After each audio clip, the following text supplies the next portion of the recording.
नमस्कार. नमो आदिबोधात्मरूपा परेशा, नमो हंस नारायणा निर्जरेशा, नमो ब्रह्मदेवा वसिष्ठा श्रीरामा, नमो मारुती रामदासाभिरामा. जय जय रघुवीर समर्थ. श्री गुरूंना माझं साष्टांग वंदन, समर्थांना आणि दासबोधाला वंदन. आपल्या दोन्ही आचार्य अलकाताई आणि माधुरीताईंनाही साष्टांग नमस्कार. आणि आपण सगळे 6 दई श्रोते सगळ्यांना माझं अभिवादन. आज आपण आता दासबोधाच्या 11व्या दशकाला प्रारंभ करीत आहोत, म्हणजे दासबोधाच्या मध्यावर आलो आहोत. या आधीच्या सुरुवातीच्या दशकांमध्ये ग्रंथारंभ आणि सदाचार सांगितलाय समर्थांनी, 4 मध्ये भक्ती सांगितली आणि त्यानंतर ज्ञानाच्या विविध संकल्पना स्पष्ट करून समर्थ सांगतात आपल्याला. शुद्ध ज्ञानाच्या या संकल्पना दशक 5 ते 10 असलेला हा 5 ते 10 हे दशक ज्ञानयोगाचे आहे. आता मात्र यापुढे समर्थ आपल्याला ज्ञानोत्तर भक्तीची कास धरावी हे सांगतात. आवाज नाही येत आहे. येत नाहीये? नाही, काहीच नाही आवाज आला. तू काय बोललीस ते. मावशी, कदाचित तुमच्या इथे प्रॉब्लेम असेल, कारण आम्हाला ऐकायला येते आरती. येतंय? हो, येत आहे व्यवस्थित. हो का? बर, मला काहीच आवाज नाही आला.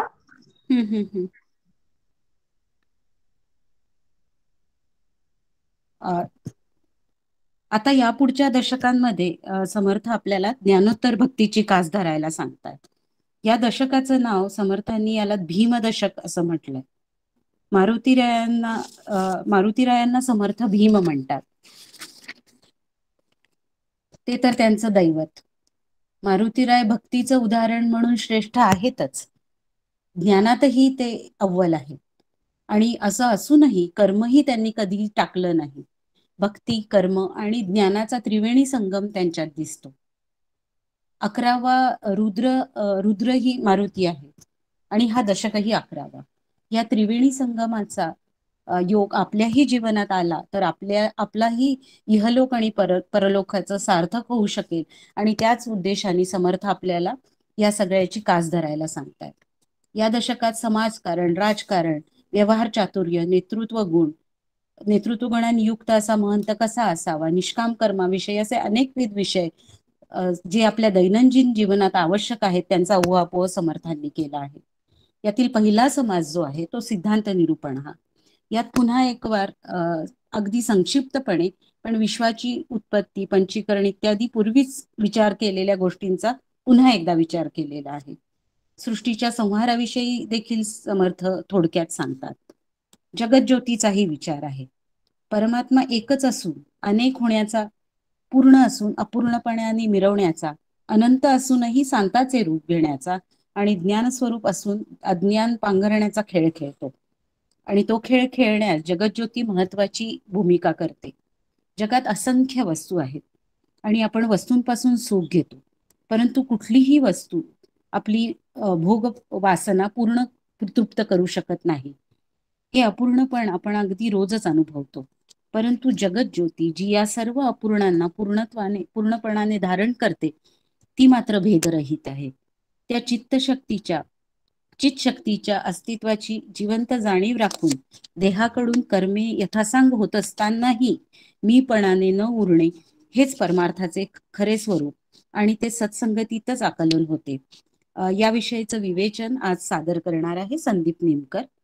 ते BSc कम्प्युटर आणि NIIT मधून सॉफ्टवेअर डेव्हलपमेंटचा PG कोर्स त्यांनी केलेला आहे. TCS मध्ये गेली 10 वर्ष ते नोकरी करतायत.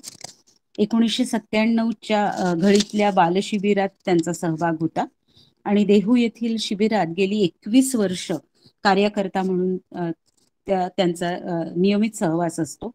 अथर्व शीर्ष आणि तुकोबारायांच्या चरित्राचा गाढा व्यासंग त्यांचा आहे.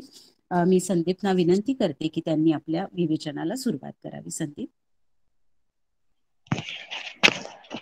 गुरुर्ब्रह्मा गुरुर्विष्णू गुरुर्देवो महेश्वरा, गुरु साक्षात परब्रह्म तस्मै श्री गुरुवे नमः. वक्रतुंड महाकाय सूर्यकोटी समप्रभ निर्विघ्नं कुरु मे देव सर्व कार्येषु सर्वदा. जय जय रघुवीर समर्थ. सर्वांना नमस्कार. चिंतनासाठी असलेला समास हा दशक 11वा भीमदशक यातील समास पहिला सिद्धांत निरूपण आहे. ग्रंथराज श्री दासबोधाचा पूर्वार्ध संपून उत्तरार्धाची सुरुवात या दशकापासून होत आहे. पहिल्या 10 दशकांमध्ये श्री समर्थांनी अनेक गोष्टी स्पष्ट केल्या आहेत. त्याचे सिंहावलोकन थोडक्यात पाहूया. मानवी जीवनामध्ये ज्ञानापेक्षा आत्मज्ञानापेक्षा श्रेष्ठ काही नाही. आत्मज्ञान हेच खरे देवदर्शन होय आणि त्यानेच माणसाला शाश्वत आणि संपूर्ण समाधान लाभते. आत्मवस्तू अदृश्य व सूक्ष्म आहे आणि तिच्या प्राप्तीसाठी दृश्याचे म्हणजेच प्रपंचाचे प्रेम सुटणे जरूर आहे. त्यासाठी सद्विद्या, सत्वगुण, उत्तम गुण यांचा अभ्यास आरंभी आवश्यक आहे. मीपणा संपून जाण्यासाठी, वासना क्षय होण्यासाठी सद्गुरूंना शरण जावे. ते सांगतील त्याप्रमाणे साधन करावे. आत्मज्ञान होण्यासाठी प्रथम सत्पुरुषाकडून आत्मस्वरूपाबद्दल श्रवण करावे लागते. ते स्वरूप असे आहे. आत्मा व ब्रह्म एकच आहे. ब्रह्म एकमेव व अद्वितीय आहे. त्यामध्ये भेदाचा, अनेकत्वाचा किंवा चंचलपणाचा भास होतो ती मूळ माया होय. मूळ मायेमध्ये शुद्ध जाणीव तो ईश्वर. मूळ मायेमध्ये 5 महाभूते व 3 गुण आहेत. त्याला अष्टधा प्रकृती म्हणतात. तिच्यातून गुणमाया प्रगट होते व विश्वरचना होते. जे पिंडी तेच ब्रह्मांडी. साऱ्या विश्वामध्ये एकच मूळ जाणीव काम करते. तिला जगत ज्योती म्हणतात. सर्व करते पण तिचे आहे. अज्ञानामुळे जीव त्या जगत ज्योतीला विसरतो. मी स्वस्वरूप नसून देह आहे अशी घट्ट भावना धरतो. त्यामुळे तो आकुंचित बनून मी करता, मी भोगता, मला जन्म मरण आहे अशा कल्पना जगतात वावरतो. ही देहाहंता होय. यावर पुन्हा पुन्हा मनन करावे. मननातून बुद्धी अत्यंत सूक्ष्म होते आणि तिला स्वस्वरूप चिंतन करण्याची शक्ती येते. सतत स्वरूपचिंतनाला निदिध्यास म्हणतात. निदिध्यासामधून अखेर आत्मसाक्षात्कार होतो. पूर्वार्धामध्ये सिद्धांत सांगून झाला. आता उत्तरार्धामध्ये त्याचा व्यवहार कसा करावा ते श्री समर्थ सांगतात. ज्ञानी पुरुषाने आध्यात्मिक पुढारीपण स्वीकारून आत्मज्ञानाचा प्रसार कसा करावा याचा सर्वांगीण विचार श्री समर्थांनी ग्रंथाच्या उत्तरार्धात केलेला आढळतो. दशक 11वा भीमदशक. श्री समर्थांचा आदर्श पुरुष म्हणजे मारुतीराय. त्यांचे नाव बलभीम. त्यांना 11वा रुद्र मानतात. श्री मारुतीराय महंतांचे अग्रणी आहेत. सहज समाधी सांभाळून कर्माचा प्रचंड खटाटोप कसा करावा हे त्यांच्या जीवनावरून शिकावे म्हणून महंतांचे वर्णन केलेल्या या दशकाला भीम नाव दिले आहे. मी माझा प्रपंच देवाचा आहे अशी निष्ठा ठेवून करावा. याला ईश्वरार्पण बुद्धीने कर्म करणे म्हणतात. असे वागण्याने जीवाच्या वासना क्षीण होतात, अहंता कमी होते, चित्त निर्मल बनते व निरासक्त कर्म आपोआप घडू लागते. महंत जीवन असे पाहिजे. समास पहिला सिद्धांत निरूपण. आपण ह्या समासामध्ये श्री समर्थांना अभिप्रेत असलेला महंत त्याच्या अंतरंगाच्या दृष्टीच्या गुणधर्मांच्या आधारे अभ्यासत आहोत.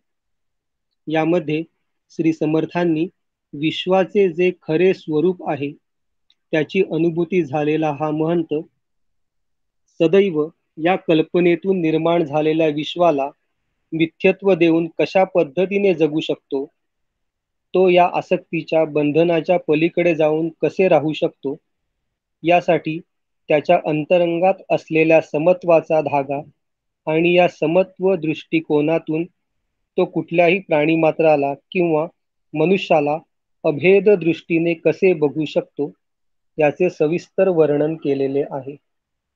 समर्थ माऊली यासाठी म्हणते, देह पाहता वेगळाले, परंतु अंतर एकची झाले, प्राणी मात्र देखिले एकांतरे. याचाच अर्थ सर्व प्राणी मात्रांचे अंतःकरण एकच आहे आणि त्यामुळे विवेकी मनुष्य हा त्या अंतरंगाच्या दृष्टीने या दृश्य जगताकडे बघत असतो आणि मग त्याला तिथे अभेद तत्व हे सहजपणे प्राप्त होते. देह पाहता वेगळाले, परंतु अंतर एकची झाले, प्राणी मात्र देखिले एकांतरे. अनेक प्राणी निर्माण होती, परी एकची कळा वर्तती, तये नाव जगज्योती जाणती कळा. असा हा प्रत्येकाच्या देहामध्ये भरून उरलेला अंतरात्मा, त्या प्रत्येकाच्या देहाचे कर्तृत्व हे खऱ्या अर्थाने त्या अंतरात्म्याचे आहे. पण संत ह्या अंतरात्म्याकडे अभेद प्रवृत्तीने बघतात. प्रत्येक देहाला व्यापून उरलेला हा अंतरात्मा त्यांच्या दृष्टीने एका अंतःकरणासारखा आहे. अशा या एका अंतःकरणाने ज्या संपूर्ण सृष्टीला ज्याने विणून ठेवले आहे, अशा या जगज्योतीच्या या जाणीव कळेला हा आत्मज्ञानी सत्पुरुष ओळखतो. त्यामुळे महंत हा अशा प्रकारे संवेदनशील पण असला पाहिजे. श्री समर्थांना येथे अभिप्रेत आहे, असे श्री समर्थांना येथे अभिप्रेत आहे. सहज समाधी. आपली ब्रह्माकार वृत्ती जशीच्या तशी शाबूत ठेवून लोकसंग्रहाचा व्यवहार उत्तम रीतीने सांभाळणे यास सहज समाधी म्हणतात. आत्मज्ञान झाल्यावर सर्व ठिकाणी सर्व काळी केवळ आत्मस्वरूप अनुभवास येते. अंतःकरणातील सर्व संकल्प अस्तंगत होतात आणि अभेद बुद्धीमुळे सर्व प्राणी मात्रांमध्ये ब्रह्मदर्शन घडते. साधकाची बुद्धी पूर्ण निर्मम झाली, त्याची अहंता निशेष निमाली आणि त्याची वासना निर्मूल झाली, म्हणजे त्याची ब्रह्माकार वृत्ती स्थिर होते. त्याचा अद्वैत भाव अंगभूत होतो. त्याच्या प्रतिभेचा प्रवाह अखंडपणे वाहू लागतो. त्यास द्वैतभान झाले तरी ते मिथ्या आहे अशी त्याची खात्री असते. मग ब्रह्माकार वृत्तीला धक्का न लागता तो अप्रतिम लोकसंग्रह करतो. यालाच श्री समर्थांनी येथे सहज समाधी म्हटलेले आहे.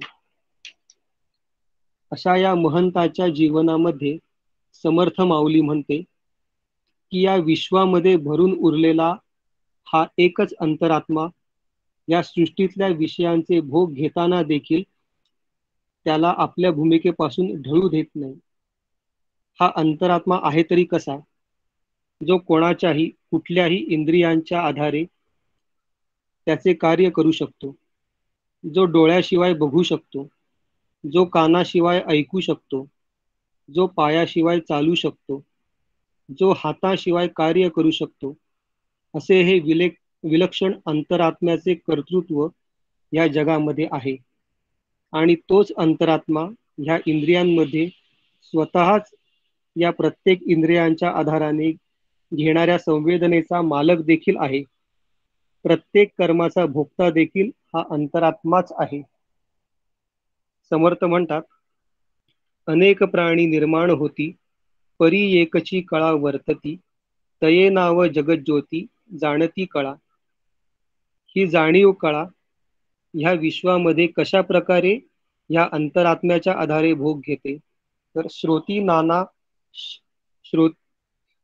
नाना शब्द जाणे, त्वचेमध्ये शीतोष्ण जाणे, चक्षुमध्ये पाहो जाणे नाना पदार्थ, रसनेमध्ये रस जाणे, घ्राणामध्ये वासतो जाणे, कर्म इंद्रियामध्ये जाणे नाना विषय स्वाद. प्रत्येक इंद्रियांमधली संवेदना म्हणजे हा अंतरात्मा आहे. असा हा अंतरात्मा अनंत देहांमध्ये जरी वेगवेगळे भोग घेत असला तरी महंतांच्या दृष्टीने आत्मज्ञानाच्या भूमिकेवरून या सर्व सृष्टीमध्ये केवळ अंतरात्म्याची सत्ताच त्यांना दिसत असते. त्यामुळे या जगतातल्या सूक्ष्म रूपे स्थूळ रक्षी नाना सुखदुःखे परीक्षी त्यास म्हणती अंतरसाक्षी अंतरात्मा. अशा या विलक्षण अंतरात्म्याच्या दृष्टीने या संपूर्ण विश्वाकडे एकाकार भूमिकेतून जो पाहू शकतो तो समर्थांचा अभिप्रेत असा महंत आहे. महंत सर्व सृष्टीमध्ये भगवंत रूपाने एकाकार झालेली सृष्टी याच दृष्टीने संपूर्ण दृश्याकडे बघतो. पण यातील प्रत्येक रूप म्हणजे भगवंत नाही, याचा बाह्यांग म्हणजे भगवंत नाही हे तो जाणतो. त्यामुळे या भूमिकेमधून तो कुठल्याही आसक्तीमध्ये अडकत नाही. अशा या निस्पृह वृत्तीमध्ये त्याची एक भूमिका अत्यंत स्पष्ट झालेली असते की या जगामध्ये खरा भगवंत म्हणजे हे निश्चळ परमतत्व आहे. सृष्टीचे हे चंचल रूप मूळ मायेमुळे आलेले आहे. त्यामुळे हे चंचल रूप म्हणजे भगवंत नाही हे तो जाणतो. चंचळ माया ते माईक निश्चळ परब्रह्म एक नित्यानित्य विवेक या कारणे. हा विवेक प्रत्येकाने सतत सांभाळावा असे समर्थांना येथे अभिप्रेत आहे. आणि हा जर विवेक नसेल तर सामान्य मनुष्य सृष्टीच्या चंचळ रूपालाच भगवंत मानेल आणि या चंचळामधला तो एक घटक बनून त्या मायेच्या जाळ्यात सहजपणे अडकून जाईल. महंत हा अंतरंगामध्ये निश्चल आहे. अंतरंगामध्ये तो संपूर्ण निस्पृह आहे. अशा भूमिकेमध्ये तो या चंचल सृष्टीकडे ही एक भगवंताची लीला आहे अशा दृष्टीने बघू शकतो आणि त्यातील कुठल्याही नामरूपाच्या आसक्तीमध्ये न अडकता आपले महंतपण यथोचित सांभाळून या सर्व भवसागरामध्ये राहूनही त्रिगुणाच्या पलीकडे राहू शकतो. असे हे विलक्षण महंत लक्षण श्री समर्थ या समासामध्ये आपल्याला सांगतात. जानकी जीवन स्मरण जय जय राम. जय जय रघुवीर समर्थ.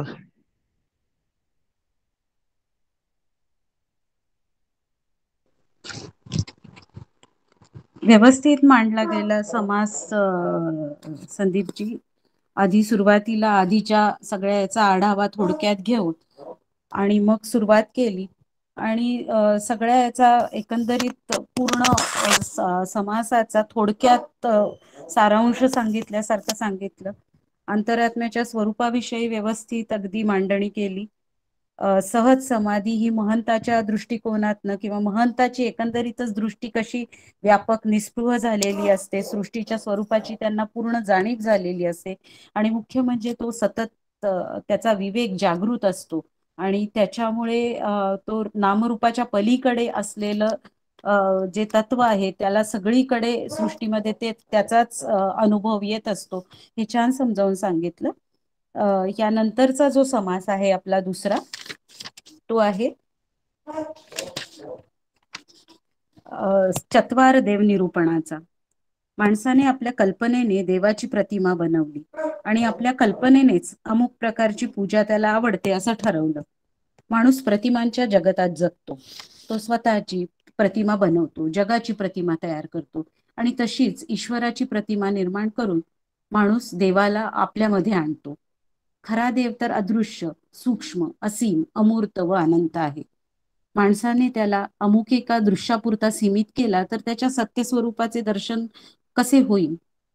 या सगळ्या वेगवेगळ्या मतांच्या गलबल्यातून साधनांचा जो गोंधळ, कल्पनांचा बाजार व अनिश्चितपणामुळे आपला सगळ्यांचा गोंधळ उडतो.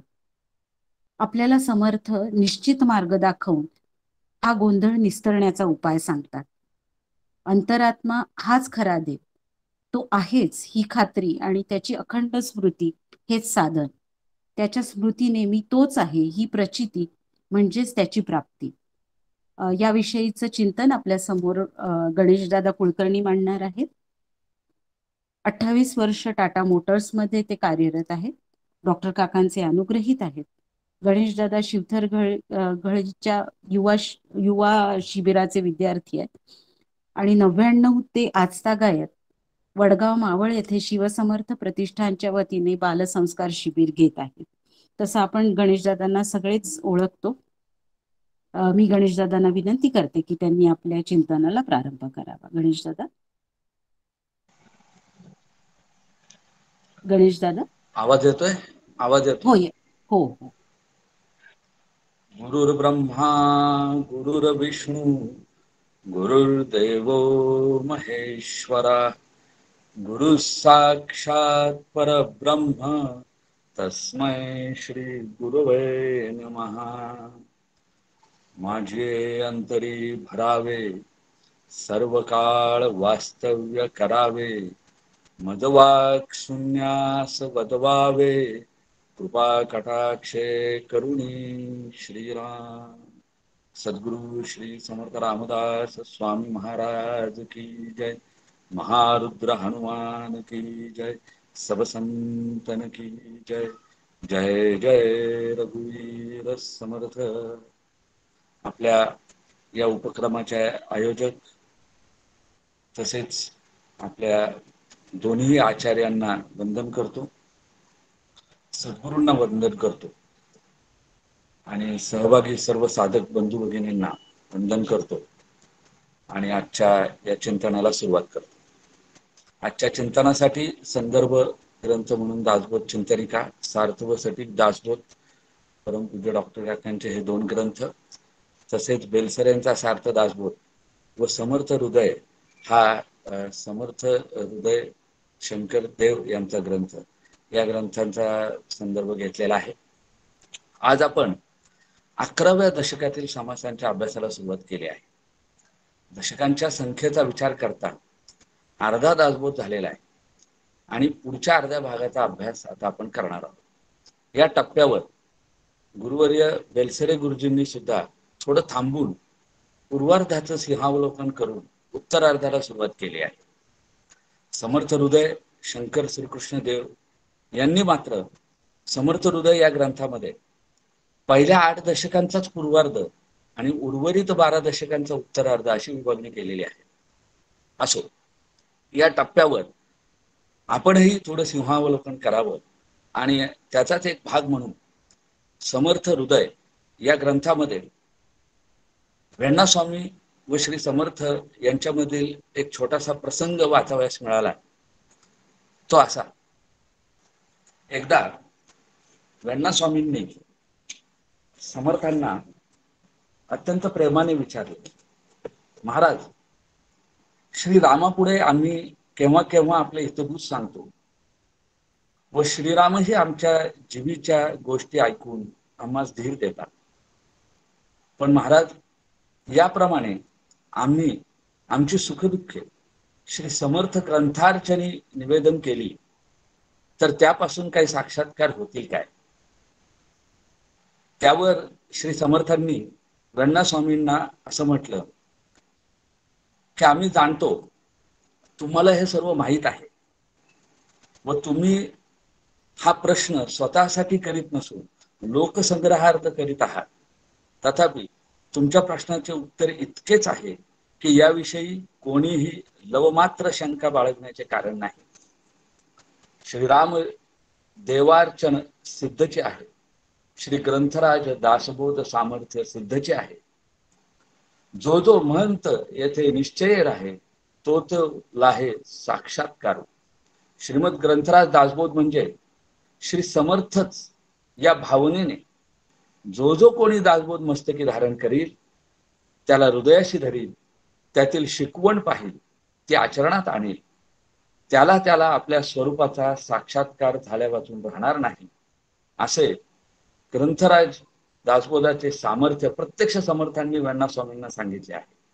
आणि अनेक निष्ठावंत गुरुभक्तांनी याचा अनुभव घेतलेला आहे.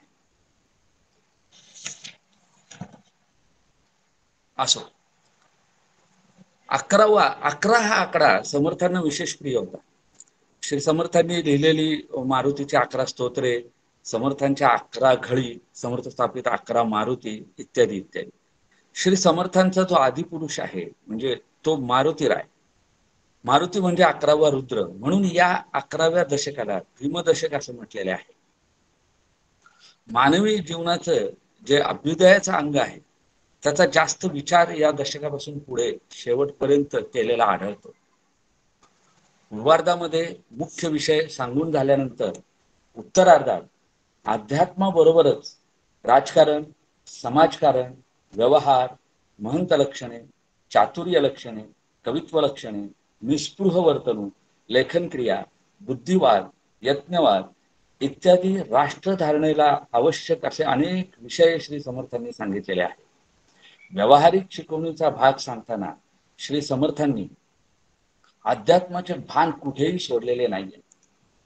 मराठीमध्ये शुद्ध अध्यात्म पुष्कळ होते आणि आहे, परंतु लोकसंग्रहाचे असे स्वानुभवाचे व खात्रीचे ठसठसीत विवेचन मराठीतच काय पण अन्य भाषांमध्ये आढळत नाही असं बेलसरेंनी म्हटलं आहे.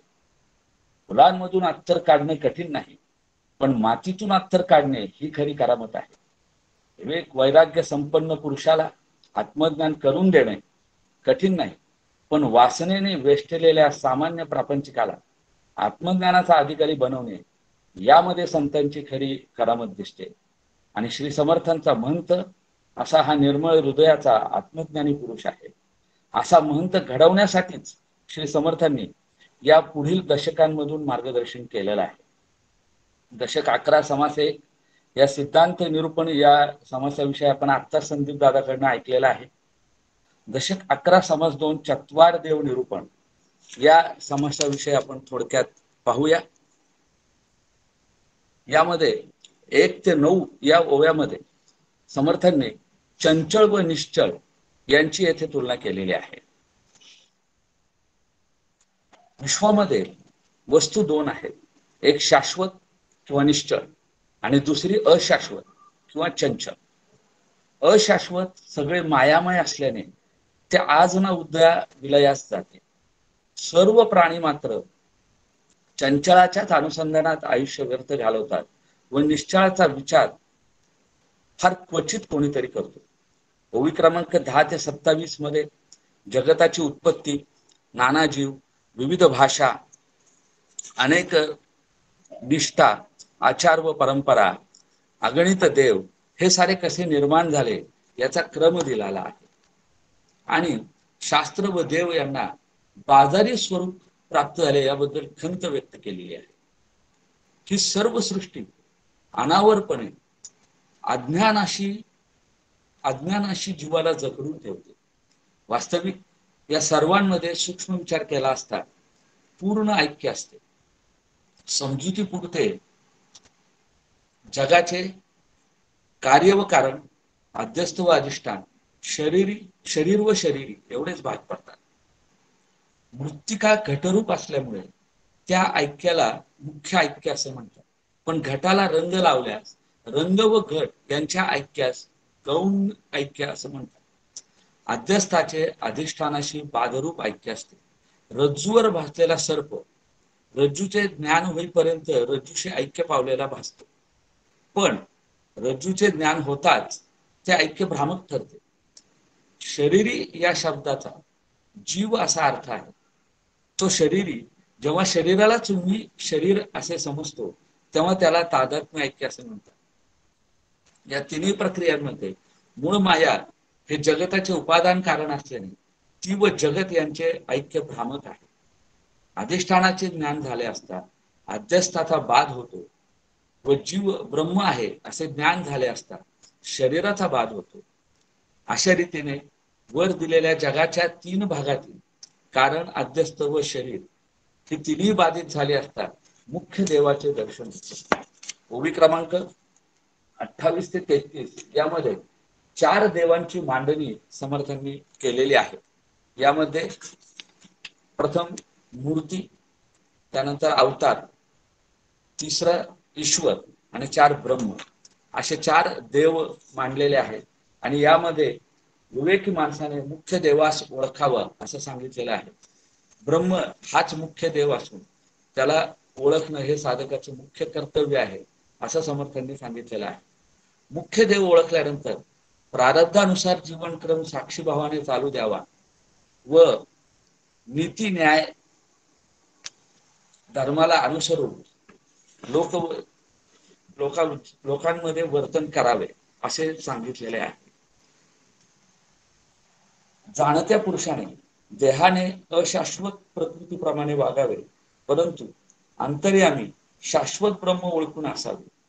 आतून ब्रह्मस्वरूप असावे व बाहेरून मात्र चार चौघांसारखे वर्तन असावे असे या समासाच्या शेवटी समर्थांनी सांगितलेलं आहे. एकूण आत्मज्ञानी महंत घडवणे हा समर्थांचा जो मुख्य उद्देश आहे. या उद्देशाच्या अनुषंगाने आपल्या सर्वांचा अभ्यास चालू आहे. तो अभ्यास समर्थांनी आपल्या सर्वांकडनं करून घ्यावा आणि समर्थांना अपेक्षित असलेला कार्यकर्ता महंत तुमच्या आमच्यामधून घडावा अशी समर्थांच्या चरणी प्रार्थना करतो आणि ते छोटस चिंतन समर्थ चरणी अर्पण करतो. श्रीराम. जय जय रघुवीर समर्थ. गणेश दादा, अगदी थोडक्यात तुम्ही समासाची सारांश सांगितलात. समर्थ हृदयांच्या देवांच्या पुस्तकातलं तुम्ही जो दाखला दिलात वेणास्वामी आणि समर्थांमधल्या प्रसंगाचा, तो दासबोधाचं महत्व अधोरेखित करणाराच आहे अर्थातच. आणि आपण त्याचा अधूनमधून अनुभव घेतच असतो. आपण जरी वाचत असलो तरी प्रत्येक वेळी असा अनुभव येईलच असं नाही, पण याचाही अनुभव मध्ये मध्ये येतोच आपल्या सगळ्यांना. तुम्ही एक महत्वाचं निरीक्षण नोंदलं की व्यवहाराविषयी जरी समर्थांनी या सगळ्या आपल्या दासबोधातून मार्गदर्शन केलेलं असलं तरी कुठेही त्यांनी अध्यात्माची ती जी पकड आहे, त्याची जी जोड दिलेली आहे, ती कुठेही सैल पडू दिलेली नाहीये. आणि अतिशय महत्वाची गोष्ट आहे ही की अध्यात्म आणि व्यवहार या दोन्ही हातात हात घालूनच जाणाऱ्या गोष्टी आहेत आणि आपल्याला ही त्याची सांगड घालूनच जीवन सहजपणे जगता येऊ शकतं याची साक्ष देण्यासाठीच या समर्थांनी ते सांगितलेलं असावं. देवाचं दर्शन, एकंदरीतच तुम्ही समासाचा आढावा चिंतनिकेच्या आधाराने खूप व्यवस्थित घेतला.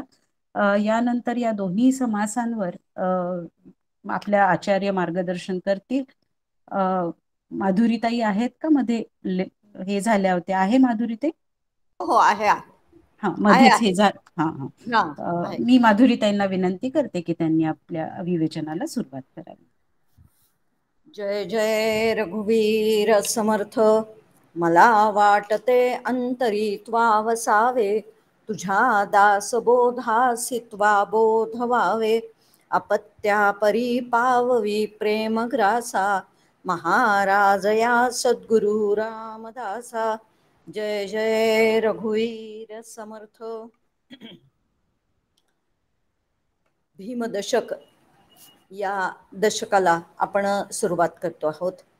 खरोखर आत्तापर्यंत या दोन्ही समासांवरती संदीप निमकर आणि गणेश दादा कुलकर्णी या दोघांनी सुद्धा उत्तम प्रकारे चिंतन मांडण्याचा प्रयत्न केलेला आहे.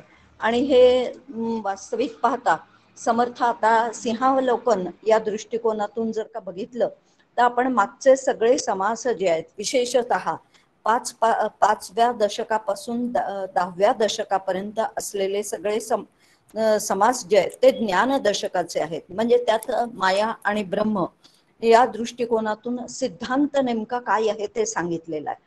आणि म्हणून या भीमदशकाची पहिल्या समासापासून जी सुरुवात केली आहे तर पुन्हा एकदा त्या माया आणि ब्रह्माचा विचार जो काही आहे या सिद्धांत निरूपणामध्ये समर्थ सांगतायत.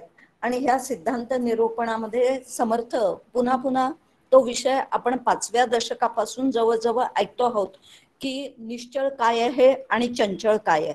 आणि निश्चळाला सातत्याने धरून ठेवावं आणि चंचळ जे आहे ते मिथ्या आहे, ते आभास युक्त आहे आणि म्हणून त्याचा फारसा विचार करू नये अशा पद्धतीने हा विचार 5व्या दशकापासून आपण ऐकतो आहोत. आणि तो सुद्धा आता या भीमदशकात समर्थांनी पुन्हा एकदा तो सिद्धांत निरूपण नेमकं आपल्याला निश्चयस आणि अभ्युदय हे दोन्ही जे काही आहे तर याच्यावरती म्हणजेच प्रपंच आणि परमार्थ या दोन्हीमध्ये आपल्याला यश जर संपादन करायचं असेल तर ते यश संपादन करण्यासाठी त्या दोन्ही यांचा व्यवस्थितरित्या विचार जो काही आहे तो विचार झाला पाहिजे. आणि म्हणून आता या भीमदशकापासून समर्थ या व्यवहारामध्ये तो जे काही आपण आतापर्यंत शिकलेलो आहे ते कशा पद्धतीने उतरवावं आणि त्या व्यवहारात उतरवून आपला प्रपंच देखील कसा यशस्वी व्हावा आणि परमार्थ देखील कशा पद्धतीने यशस्वी करावा या दृष्टिकोनातून समर्थ आता या 11व्या दशकापासून सुरुवात करतायत. आणि या 11व्या दशकापासूनच खऱ्या अर्थाने जे काही आपण आतापर्यंत माया ब्रह्माचं निरूपण ऐकलेलं आहे तर त्या ऐकलेलं निरूपण कशा पद्धतीने मग त्याचं ऍप्लिकेशन करावं या संदर्भात समर्थ आता याच्या पुढचे सगळे समास जे काही आहेत सगळे समास आपल्याला त्या संदर्भाने म्हणजे शिकवण देताना आपल्या लक्षात येतं की जे याच्या पुढचे असलेले सगळे समास सांगताना ते निश्रेयस जे आपल्याला संपादन करायचं आहे तर ते संपादन करण्यासाठी मग व्यवहारात कशा पद्धतीने आम्ही वागावं या विषयीचा विचार जो काही आहे तो समर्थ मांडतायत. समर्थांनी याचं नावच या दशकाचं नावच भीमदशक दिलेलं आहे आणि त्या संदर्भात आर्थिक त्यांनी उत्तमरित्या त्या दृष्टिकोनातून स्वतःच चिंतन सुद्धा थोडक्या प्रमाणात मांडलेलं आहे. तर समर्थांचे अत्यंत महत्वाचे आणि लाडके असे शब्द जर कोणते असतील किंबहुना मकार जर कोणते असतील तर त्या 5 मकारांचा विचार समर्थांनी संपूर्ण दासबोधामध्ये आपल्याला केलेला दिसतो. आणि ते 5 मकार नेमके कोणते असतील तर पहिला म्हणजे मारुती राय जो आहे तर हा त्यांचा पहिला मकार आहे. म्हणजे मकाराच्या संदर्भामध्ये जर का विचार करायचा झाला तर मारुती रायाची उपासना जी आहे ती उपासना ही समर्थांनी वारंवार आपल्याला सांगितलेली आहे. आणि म्हणून मारुती रायाची उपासना कशासाठी करायची तर मारुती राय हे भक्ती, युक्ती आणि शक्ती या तिन्हींचही असणारे प्रतीक आहेत. आणि म्हणून आणि आम्हाला जीवनामध्ये या तिन्ही गोष्टी अत्यंत आवश्यक आहेत की आम्हाला भक्ती पण पाहिजे, आम्हाला शक्ती पण पाहिजे आणि त्याचबरोबर आमच्या जवळ युक्ती सुद्धा असली पाहिजे. आणि म्हणून मारुतीची उपासना समर्थ सांगतात.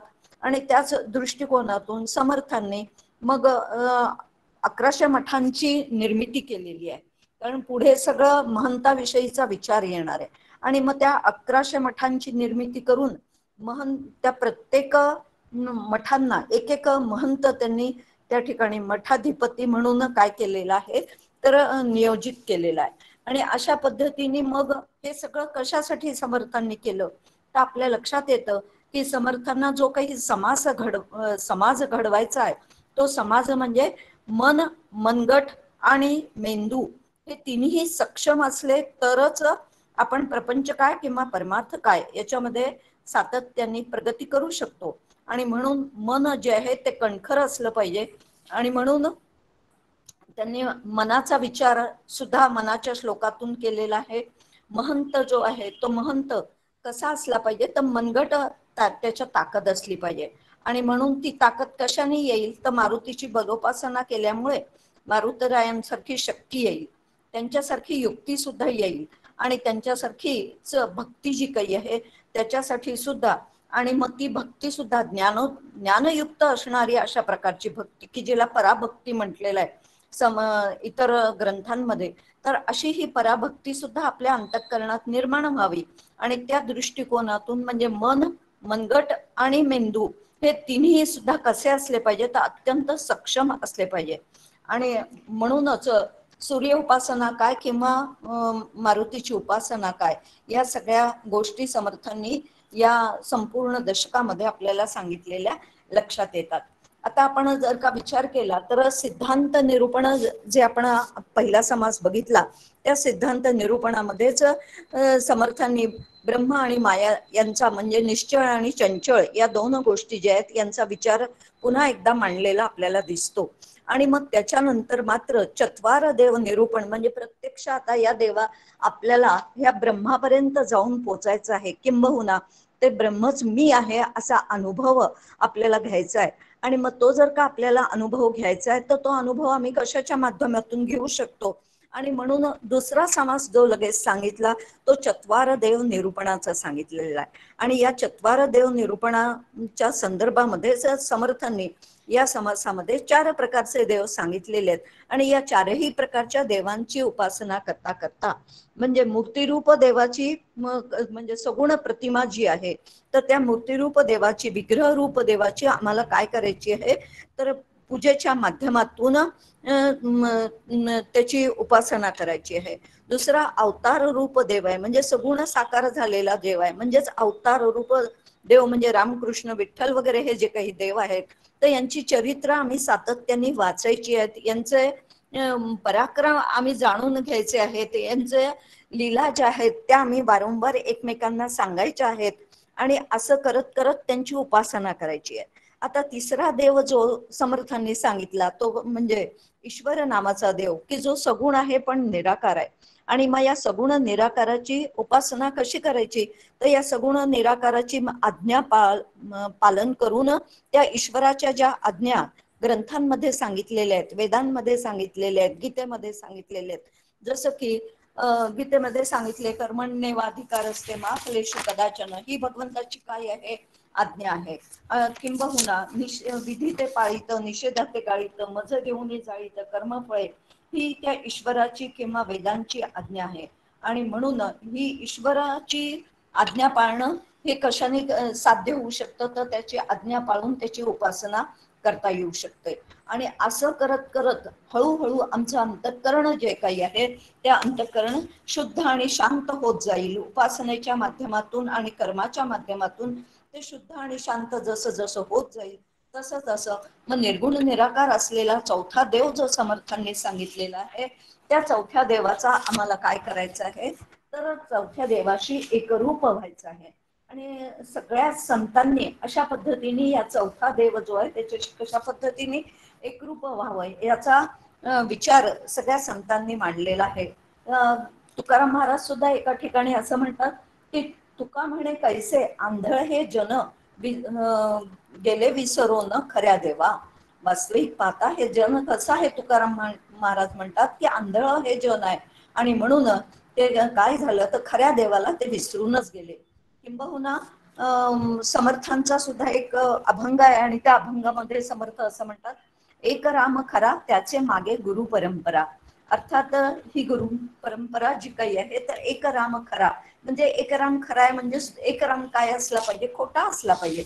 पण या खोट्याच्या आधारानेच म्हणजे सगुण साकार असलेल्या रामाच्या आधारानेच आम्हाला काय करायचं आहे, तर निर्गुण निराकार असलेल्या देवापर्यंत आम्हाला जाऊन पोचायचं आहे. आणि म्हणूनच त्यासाठी समर्थांनी एक तुकाराम महाराजांचा आणखीन एक अभंग आहे या संदर्भातल्या, खरा रामाच्या संदर्भातला. ते म्हणतात की राम हा कालचा सूत दशरथाचा, अनंत युगांचा आत्मा राम. राम राम राम अवघेची म्हणती, कोणी न जाणती आत्मा राम. त्या रामाशी हा राम ठावे जरी असता, शरण का जाता वसिष्ठासी. आता त्या रामाला जर का हा राम जरी माहित होता तरी मग वसिष्ठांना ते का म्हणून शरण गेले. राम राम राम अवघेची म्हणती, कोणी न जाणती आत्मा राम. तुका म्हणे राम तुझा तुझ पाशी, पुसून घेशी गुरुमुखे. आणि म्हणून अशा पद्धतीने मग खरा राम जो आहे त्या खरा रामापर्यंत आम्हाला जाऊन पोचायचं आहे. म्हणजेच त्याचा अनुभव आम्हाला घ्यायचा आहे. आणि त्याचा जर का अनुभव आम्हाला घ्यायचा असेल तर अशा पद्धतीने पहिल्या 3 रामांची व्यवस्थितरित्या जर का उपासना आमच्याकडनं घडलेली असेल तरच चौथ्या रामापर्यंत आम्ही जाऊन पोचणार आहोत. आणि मग चिंतनाच्या माध्यमातून हळूहळू हा चौथा राम जो काही आहे हा चौथा राम जाणून घ्यायचा आहे आणि त्याचा अनुभव आम्हाला घ्यायचा आहे.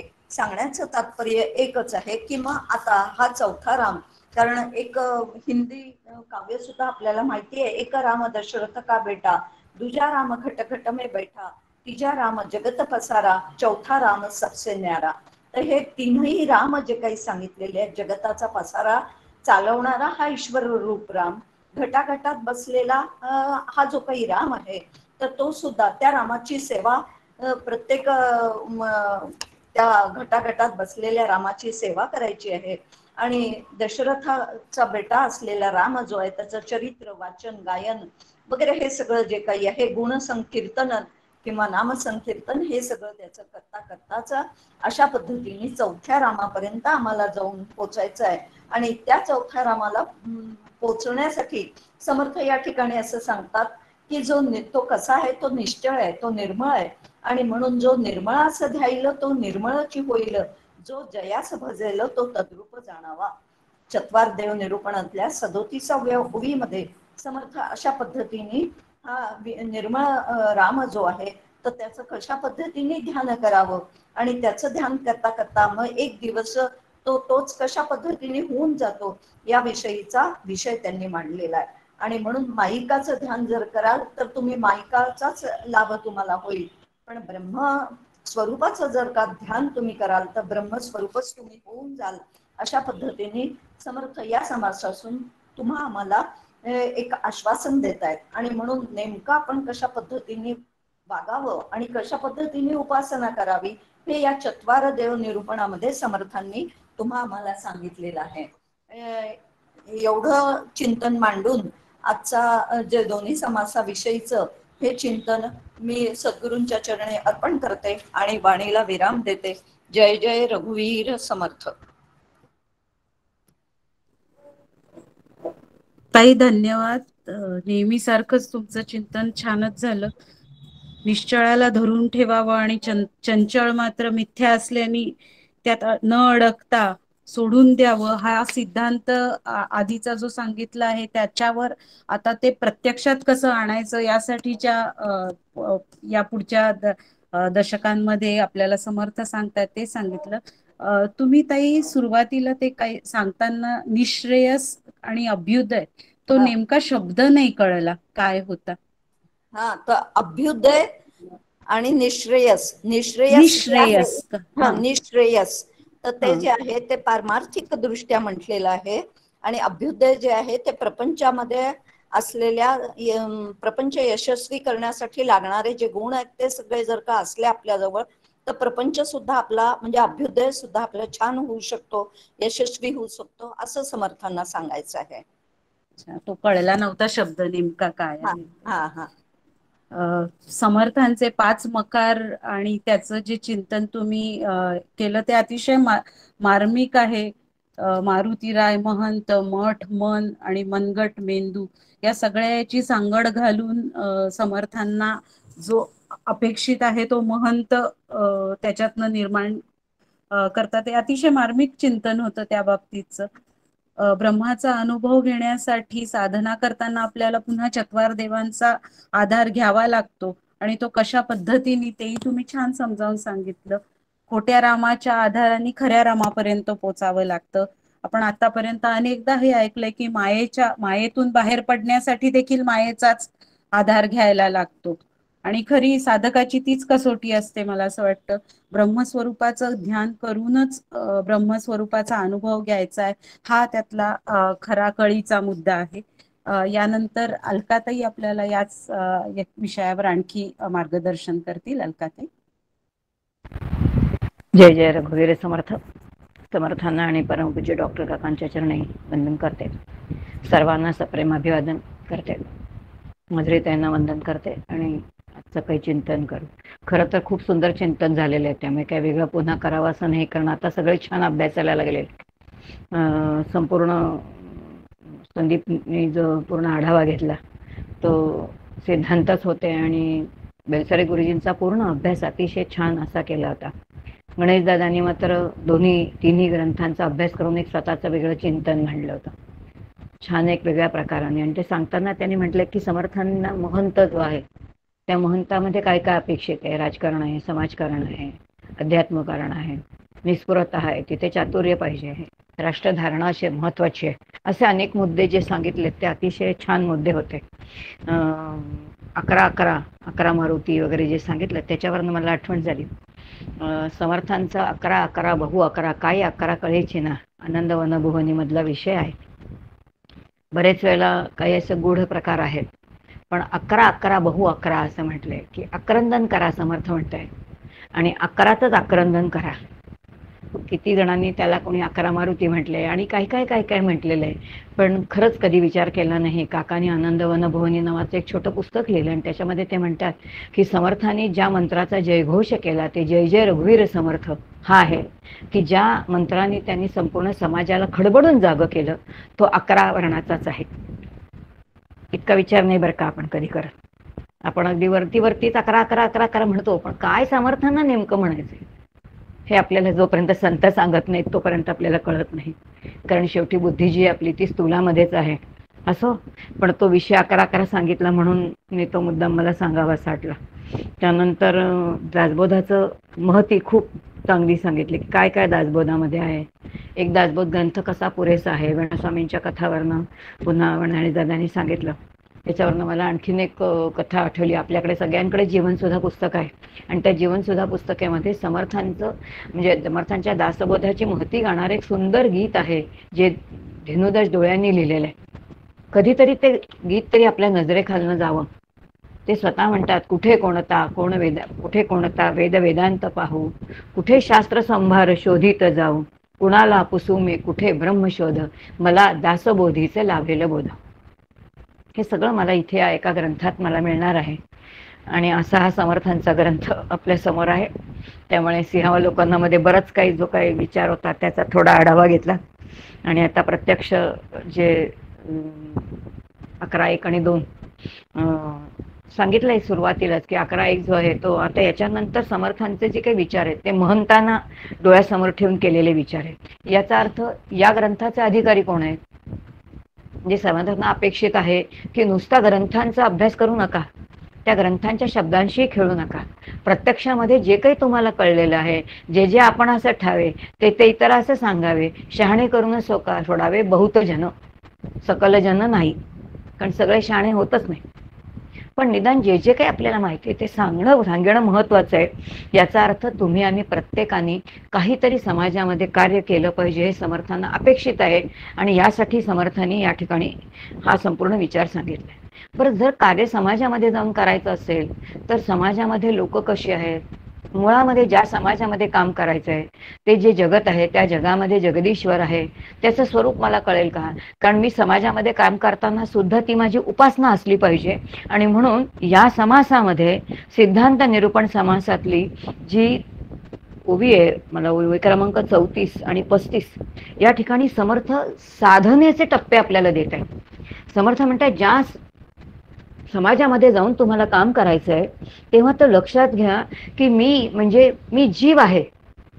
मग हा जीव असणारा या जीवाचा प्रवास कुठून कुठपर्यंत झाला पाहिजे? आत्ता मी जीव कोण आहे? जातो जीव तो प्राण. समर्थाने जीवाचा पहिला प्रकार सांगितलाय, जो जाणारा आहे तो प्राण आहे आणि हा तुमचा आमचा सगळ्यांचा अनुभवाचा विषय आहे. आणि म्हणून तुम्ही आम्ही पहिल्या टप्प्यावरती कोण आहोत तर जीव आहोत. आणि जीव याचा अर्थ प्राण, श्वासोश्वास माझा चालतोय एवढे तरी जाणण्याची बुद्धी तुम्हाला आम्हाला परमात्म्याने दिलेली आहे. पहिला टप्पा आहे बरं का. समर्थ तिथे बरोबर जीवाचे प्रकार सांगतायत. दुसऱ्या टप्प्यावरती ते म्हणतायत की नेणे जीव तो अज्ञान. आता जन्माला आलो त्या विधात्याने त्याच्यासारखं इतकी बुद्धीची क्षमता दिली, सगळं काही दिलं, आतमध्ये बसून तोच श्वास घेतोय, सगळं चालू आहे, पण तरी सुद्धा आपण काहीच नेणत नाही कारण सगळीकडे अज्ञानच आहे. आणि म्हणून नेणता जो कोय आहे तो कोण आहे? अज्ञान आहे. म्हणून नेणणारा जो आहे तोही जीवच आहे. आता हा जीव कोणता आहे? हाही मीच आहे, लक्षात घे. याचा अर्थ प्राण जाणणारा तोही मीच आहे, नेणणाराही मीच आहे. तिसरा त्यांनी म्हटलंय, आणखीन तिसरा जीव कोणता सांगितलाय त्यांनी म्हटलंय की जन्मतो जीव तो जाणव. तिसरा जन्मणारा, याचा अर्थ जन्म कशाच्या साह्याने येतो? तुम्हाला मला वासनेच्या साह्याने येतो. आणि जर वासनेच्या साह्याने येत असेल तर वासना निर्मूलन करणं तुमचं आमचं पहिलं काम आहे. म्हणून जन्म घ्यायला लावणारा जो आहे याचा अर्थ जीव म्हणून पुन्हा पुन्हा जन्माला घालणारा जो कोण आहे तो वासना आहे. आणि ती वासना जी आहे ती ज्याच्याकडे आहे तो जीवाचा तिसरा प्रकार आहे की जो मला पूर्ण टाळायचा आहे बरं का. त्यातले पहिले 3 आपल्याला टाळायचे आहेत, लक्षात घ्या. कशाला सांगितले समर्थाने? समर्थ आपल्याला आत्मज्ञानापर्यंत घेऊन जात आहेत.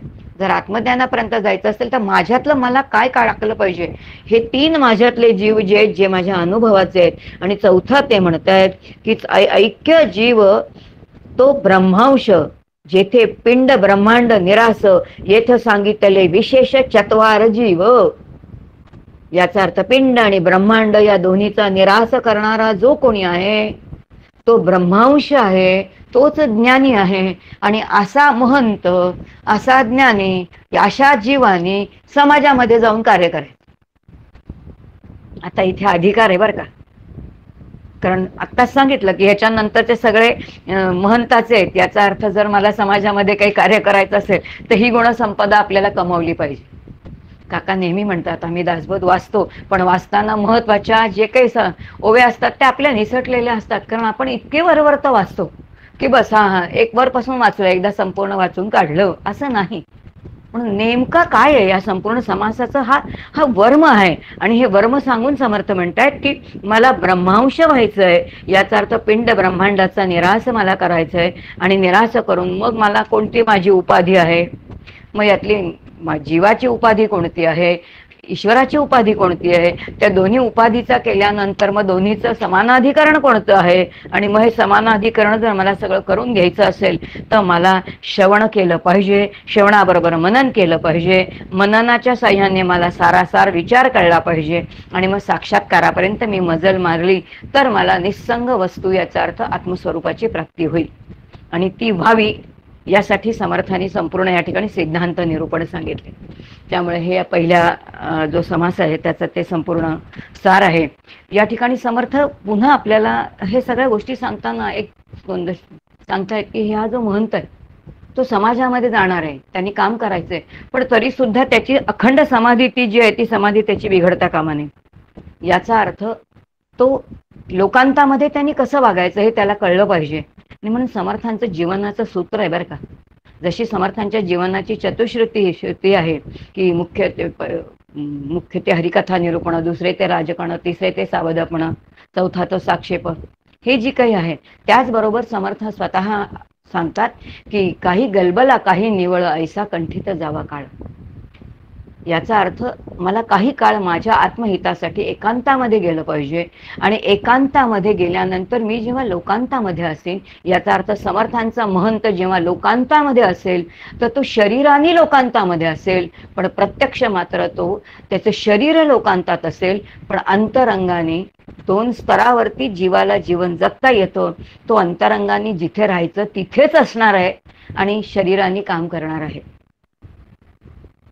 तर हे समर्थांना अपेक्षित आहे की अंतरांगातली समाधी बिघडू न देता बाध समाधी जी आहे ती समजून घेऊन आतमध्ये जिथे राहायचंय तिथे राहायचंय आणि शरीराने भरपूर काम करायचंय आणि ते समाजामध्ये काम करायचंय. आणि ते कसं करता येईल ह्याचं पूर्ण मार्गदर्शन कुठे आहे तर ते पहिल्या या समासामध्ये सिद्धांत निरूपणामध्ये या ठिकाणी समर्थांनी दिलेले. आता या ठिकाणी समर्थ ओवी ती खूप सुंदर आहे. काही गलबला काही निवळ, ऐसा कंठित जावा काळ.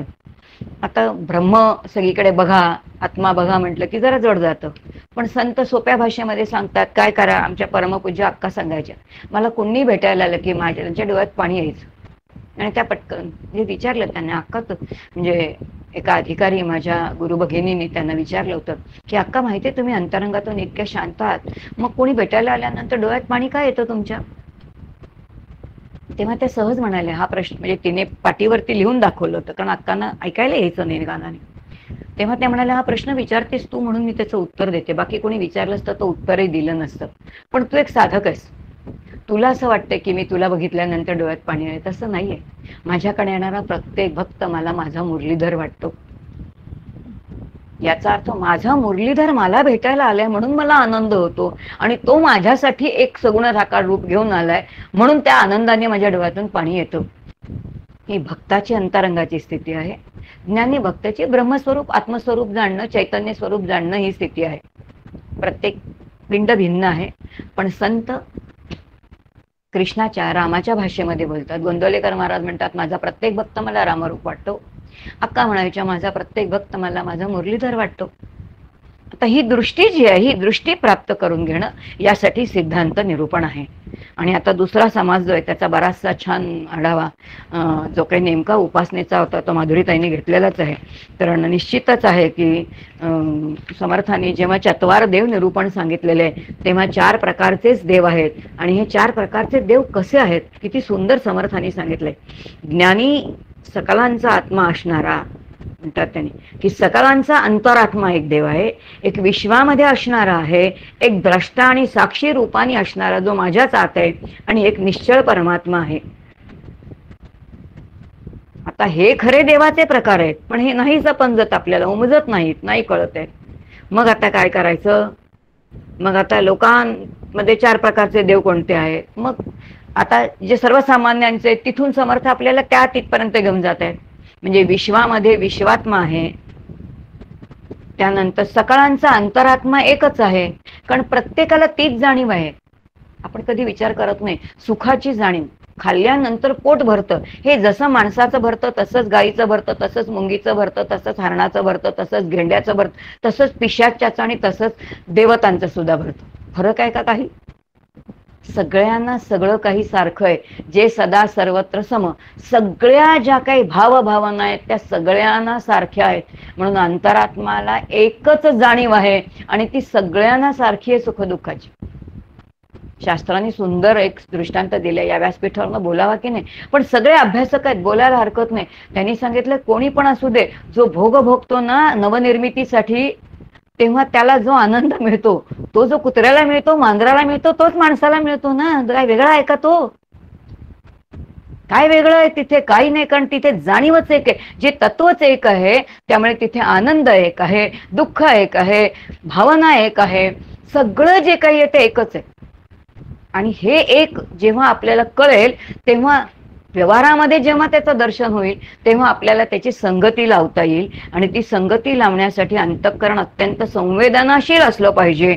आणि म्हणून यासाठी समर्थांनी देवांचे 4 प्रकार सांगितले. जड याचा अर्थ प्रतिमा ज्या आहेत त्या जड आहेत, अवतार जे आहेत ते सगुण साकार आहेत, ईश्वर जो आहे तो सगुण निराकार आहे, आणि ब्रह्म निर्गुण निराकार. प्रत्येकाच्या उपासनेची पद्धत वेगळी आहे. देवता ज्या आहेत त्या मंत्रांच्या अधीन आहेत, त्यांना सतत दिलं पाहिजे. देताना काय प्रकाराने दिलं पाहिजे? जडाची जर उपासना मला करायची असेल तर जर मी मूर्ती म्हणून त्याची उपासना केली तर मूर्ती जड आहे, ती बुद्धी जड राहिल्याशिवाय राहतच नाही. बुद्धी जडच राहते. आयुष्यभर कितीही पूजा केली तरी आत्मज्ञान होणार नाही. पण तुकोबाराय म्हणतात ते हे परब्रह्म उभे विटेवरी, असं जर पांडुरंगाची मी करतो तशी उपासना केली तर माझ्या विठोबाचा कैसा प्रेमभाव, आपणची देव होय गुरु. आता हे जडाची उपासना करण्याचं मर्म आहे. किती वेळा आम्ही रामायणाच्या कथा ऐकल्या, किती कथा ऐकल्या, वर्षानुवर्ष लहानपणापासून ऐकतोच आहोत की त्या हनुमंतानी त्या सीतेला ती मुद्रिका दिली. आम्ही कथा ऐकली, पण त्यातलं वर्म नाही केलं. जेव्हा त्या हनुमंतांनी ती कथा ती मुद्रिका दिली त्या भगवती जानकीला, तेव्हा जानकीने ती घेतली आणि ती जानकी म्हणते, अगं बाई तू किती दूर प्रवास करून माझ्याकडे आलीस, तुला किती त्रास झाला असेल, किती प्रवास तू केलास, या प्रवासामध्ये तुला ऊन लागले असेल, तुला चटके लागले असतील, तुला थंडी लागली असेल, तुला वारं लागलं असेल, आणि म्हणून माझ्यासाठी तू किती त्रास सहन केलास. याचा अर्थ जड असणाऱ्या त्या अंगठीवरती ती चैतन्याचा आरोप करते, आणि तसंच माझ्या असणाऱ्या मूर्तीवरती चैतन्याचा आरोप करून तुम्ही आणि मी कधी उपासना करतो का? आणि जर करत नसेल तर आपली वर्म चुकलेली आहेत. वर्म चुकलेली असतील तर पुढचा फेरा नक्की आहे. आवडणार नाही, पण हे आहे. समर्थांना इथे हे सांगायचंय. चत्वारदेव निरूपणामध्ये काय सांगायचंय? 4 देवातून 4 उपासना कोणत्या कोणत्या आहेत? 10-5 झालेले दिसत आहेत, त्यामुळे पुढचे देव मला माहिती नाही, मला घेता येतील. अवघड आहे, कारण किती घेणार नाही का 15-20 मिनिटांमध्ये हा पूर्ण आढावा नाही घेता येणार. पण मला वाटतं चिंतनाची दिशा जर कळली तर प्रत्येकाने अशा प्रकाराने चिंतन करून उपासनेचा आधाराने आपल्याला तिथपर्यंत जायचंय. आणि म्हणून समर्थांचं फार मार्मिक एक वाक्य आहे, साधकाची सूचना उपासना उपासना. उपासनेचा मोठा आश्रय उपासनेविणे निराश्रयो, उदंड केले तरी जयो प्राप्त नाही. समर्थांचं लाडकं दैवत जितका हनुमंतराय आहे तितकेच राम पण आहेत. आणि म्हणून समर्थ सहज म्हणतात की तुझी या वियोगे जीवित्व आले. अरे तुझ्या वियोगाने मला जीवदशा प्राप्त झालेली आहे. मग हा कोणत्या रामाचा वियोग आहे? मग आता ह्या कोणत्या रामाचा वियोग आहे? त्यासाठी हे 4 देव ठेवलेत. एक जो आहे तो जड आहे, एक सगुण साकार आहे, एक सगुण निराकार आहे, एक निर्गुण निराकार आहे. परत कधीतरी वेळ मिळाले तर ह्या 4ची विविध वेगळ्या वेगळ्या प्रकारांनी कशी उपासना करता येते, किंबहुना 4ची एकाच ठिकाणी उपासना करता येते का, असा विषय आपण बघू. आणि कारण आता बराच वेळ झालेला दिसतोय मला. या ठिकाणी मी माझ्या वाणीला विराम देते. केलेली सगळी सेवा जी आहे ती समर्थांच्या चरणी समर्पित करते. वाटलं तर पुढच्या वेळेला 1-5-10 मिनिटं ह्याचं चिंतन करून आपण पुढे जाऊ. जय जय रघुवीर समर्थ. हरिओम तत्सत. अलकाताई धन्यवाद. बऱ्याच वेगवेगळ्या तुम्ही बऱ्याच म्हणजे ज्या तुम्ही म्हणालात की आपण वाचताना ओव्या वाचताना बऱ्याचदा महत्वाच्या सुटून जातात, तसं तुम्ही खूपच महत्वाचं बऱ्याच गोष्टींचा पुन्हा हे करून त्याची जाणीव करून दिली की किती काय काय सुटलंय आमच्याकडनं वाचताना. त्याचं तुम्ही ते 11-11 बहु 11 जे सांगितलं, जय जय रघुवीर समर्थ, या समर्थांच्या घोषणेबद्दल, ते खरंच मी तरी पहिल्यांदाच ऐकलं ते. आनंद वनभुवनीमध्ये ते आहे. आनंद वनभुवनीमध्ये आहे. 11-11 बहु 11 काही 11 कळीची ना. ते एक तर मुळामध्ये समर्थ संप्रदायाचं गूढ तत्वज्ञान आहे, पण त्याचा जे लौकिकातला अर्थ वेगळा आहे आणि पारमार्थातला अर्थ वेगळा आहे. तो गणेशदादांनी काढला म्हणून मी मुद्दाम सांगितलं की नुसते 11 मारुती तसं नाही आहे, आक्रंदन करायचंय. समाजामध्ये समर्थांनी जे काही महंत तयार केले ते सगळे त्यांनी शिवबांकडे सैनिक म्हणून पाठवलेत. तेव्हा त्याचा कोणत्या घोषाचा आक्रंदन करायचे तर जय जय रघुवीर समर्थ. रघुवीराच्या नावाने पराक्रम करा, कारण तो पराक्रमी आहे, तो जय घोष आहे. आणि म्हणून 11-11 बहु 11 आक्रंदनच करा समर्थ म्हणतात. त्याचं काकाने खूप सुंदर लिहिले.